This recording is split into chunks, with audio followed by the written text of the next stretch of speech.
ஐயோ இருங்க, கொஞ்சம் பொறுமையாங்க. ஏதாவது ஒரு ஏற்பாடு பண்ணி சாப்பாட்டுக்கு ஏற்பாடு பண்ணிடுறோம். எதுக்குமா? நாங்களா சோத்துக்கு வழி இல்லாதவங்களா? வாங்க வாங்க வாங்க பாப்போம். நிமிஷம் இருங்க.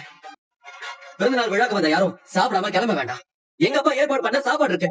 அதை எல்லாரும் சந்தோஷமா சாப்பிட்டுட்டு அப்புறமா கிளம்புங்க.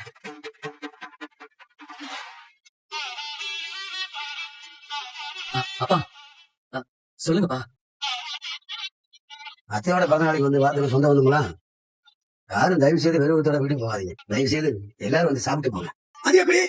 எங்க சொந்தக்காரங்களுக்கு நீ எப்படி சாப்பாடு போடுவ? என்னண்ணே, அது எப்படி உனக்கு மட்டும் சொந்தக்காரங்க? வந்தவங்க எனக்கும் சொந்தக்காரங்க தான்.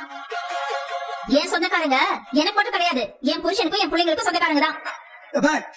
அந்த கதையெல்லாம் வேண்டாம். வந்திருக்கிறவங்கள சாப்பிடறவங்கள திருப்பி அனுப்போம். அது எங்க இஷ்டம். ஆனா உன் அண்ணன் இடத்துல சாப்பிட மாட்டோம்.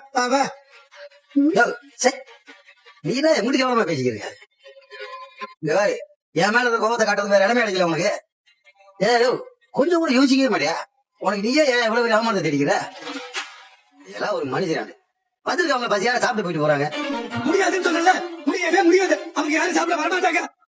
இங்க பாருங்க, இருந்தாலும் பேசுற யாரும் தயவு செய்து கேட்காதீங்க. கோமதியோட அம்மா பிறந்த நாளைக்கு சோறு போடுறது கோமதிக்கு உரிமை இல்லையா? எல்லாரும் இருந்து தயவு செய்து சாப்பிட்டு போங்க. வாங்க எல்லாரும் வந்து சாப்பிடுங்க. சாப்பிட்டு வந்து சாப்பிடுங்க. வாங்க எல்லாரும் வந்து சாப்பிடுங்க. வாங்க. நீங்க பெரியம்மா தானே? பெரியம்மா தான். வாங்க மைனி, வாங்க வாங்க வாங்க சீக்கிரம் வாங்க. அட என்ன பாத்துட்டீங்க? வாங்க வாங்க வாங்க சாப்பிடுங்க. அடுத்து சாப்பிடுங்க. வாங்க வந்து சாப்பிடுங்க. நீங்க வாங்க வாங்க வாங்க. நம்ம வீட்டு சாப்பிடுறாங்க. வாங்க.